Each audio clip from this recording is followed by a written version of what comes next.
Alors, aujourd'hui, on va décortiquer un conflit, un face-à-face à très hauts enjeux entre deux systèmes de droit et de finance qui sont à la fois puissants et en totale opposition.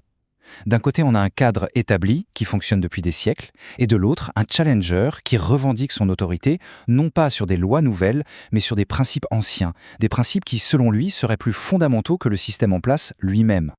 Et cette image illustre parfaitement ce conflit. D'un côté, vous avez la formalité d'une loi du Congrès américain, bien imprimée, bien établie. De l'autre, un document notarié, scellé à la cire, qui revendique une autorité tout aussi absolue. On a là deux visions de la légitimité, deux mondes qui sont clairement sur une trajectoire de collision. Voilà, donc le programme pour y voir plus clair. On va examiner les deux systèmes en présence, la structure financière qu'on connaît, la solution qui est proposée en face, son levier économique, le cadre juridique très ancien qu'elle cherche à faire revivre, et pour finir, la collision qui semble inévitable entre ces deux réalités. Allez, on commence avec la première partie. Pour bien comprendre ce conflit, il faut d'abord regarder les fondations du système que l'on connaît tous, celui que les sources appellent le système hérité. Son autorité, elle repose sur des bases solides et connues, la Constitution des États-Unis et tout le cadre juridique qui s'est construit autour. Et c'est là, à la source même de l'autorité, que se situe le désaccord fondamental. Le système hérité, lui, tire sa légitimité de la Constitution américaine, de siècles de lois et de jurisprudence. En face, le système rétabli, c'est le terme qu'ils emploient, affirme que son autorité vient de principes fondateurs qui, selon sa lecture, seraient supérieurs et primeraient sur la juridiction du cadre actuel. Maintenant, penchons-nous sur ce que les documents sources décrivent comme les failles du système financier hérité. Et pour ça, ils introduisent un concept clé, la pile de créances. Cette citation, elle est tirée directement des sources et elle va droit au but. Le système actuel y est décrit comme une chaîne précaire de créances contingentes. En d'autres termes, ça pointe une fragilité qui serait au cœur même de la finance traditionnelle, un système qui reposerait sur une série de promesses en chaîne. Pour illustrer ça, les sources utilisent une analogie assez parlante, celle d'un vol avec 5 escales. Imaginez une transaction classique. D'abord, le dépositaire. Votre actif n'est qu'une créance, pas l'actif lui-même. Ensuite, le liquidateur. On introduit un risque de marché pour avoir de la liquidité. Troisième étape, le courtier principal qui ajoute un risque de contrepartie. S'il fait défaut, la transaction échoue. Puis, la chambre de compensation, avec son fameux délai de règlement à T+2, qui crée un risque pour tout le système. Et enfin, le rail de règlement, un dernier point de friction avant que la transaction soit enfin finalisée, plusieurs jours plus tard.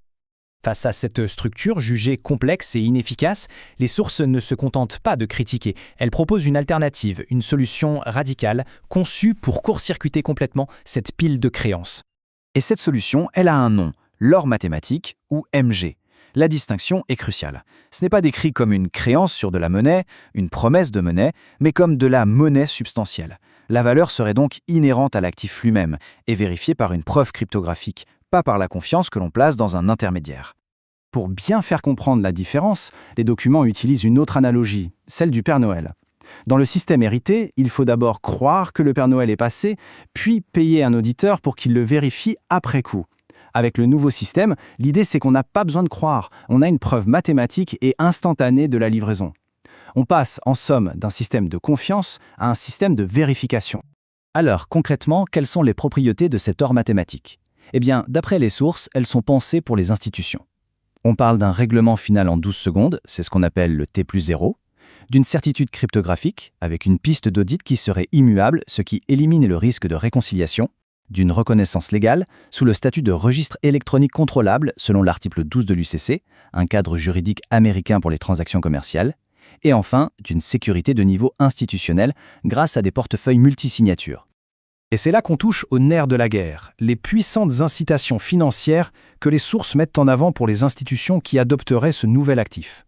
L'objectif, c'est de transformer ce qui est aujourd'hui une réserve passive en un véritable moteur de profit.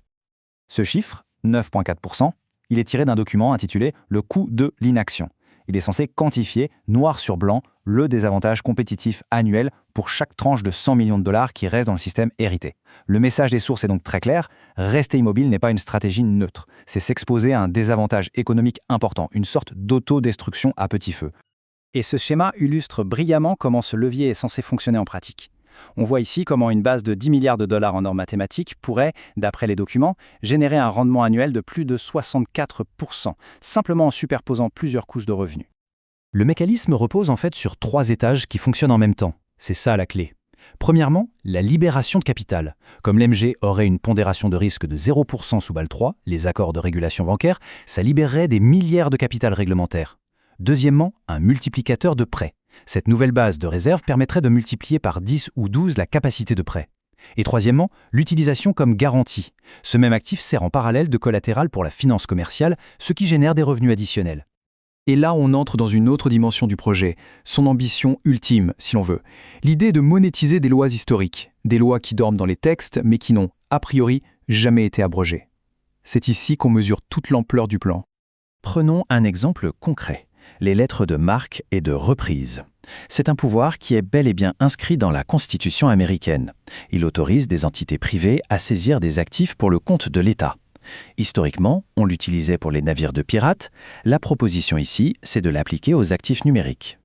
Et voici comment une loi ancienne est transposée à l'ère du numérique. La source audio, le formule ANSI. La modernisation ici, c'est ce qu'ils appellent l'autorité de Prime 4 pour le corsaire numérique. L'idée en gros serait d'habiliter une entité à aller récupérer des actifs numériques volés ou perdus. Et ce n'est qu'un exemple. Les sources invoquent d'autres lois anciennes avec des projections de revenus journaliers pour le moins considérables. On parle de tribunaux de prise de l'amirauté qui pourraient générer jusqu'à 2 milliards par jour, de la réversion des brevets fonciers jusqu'à 5 milliards, ou encore de l'arbitrage commercial sous l'empire de certains traités qui pourrait atteindre 10 milliards par jour. Alors, inévitablement, on arrive au moment de la confrontation. Que se passe-t-il quand les grandes revendications de ce système rétabli se heurtent à la lourde machine bureaucratique du système hérité? Voyons ce que ça donne quand ces deux mondes entrent en contact. Très concrètement, une réclamation vérifiée de juste compensation indienne de jure est déposée auprès du département des transports des États-Unis. Le document exige un paiement immédiat et un transfert de fonds en s'appuyant sur l'autorité que ce système revendique. En face de cette demande aux enjeux colossaux, voilà la réalité des réponses. Un courriel standard, une lettre type automatisée, ici en provenance du bureau de l'inspecteur général de la SEC. Et la réponse est un modèle du genre, un langage bureaucratique parfaitement impersonnel. Je cite, « Pour des raisons de confidentialité, le BIG est dans l'incapacité de fournir des informations concernant les mesures le cas échéant qu'il a prises suite à votre soumission. » Ce contraste saisissant met en lumière le fossé, l'abîme même, qui sépare ces deux mondes. Ce qui nous laisse avec cette question fondamentale qui est vraiment au cœur de tout ce qu'on vient de voir, qu'est-ce qui est en fin de compte le plus puissant? Est-ce la loi telle qu'elle est pratiquée et appliquée depuis des générations, ou la loi telle qu'elle est affirmée, basée sur une lecture différente de ses principes fondateurs? C'est une interrogation profonde sur la nature même de l'autorité et de la réalité.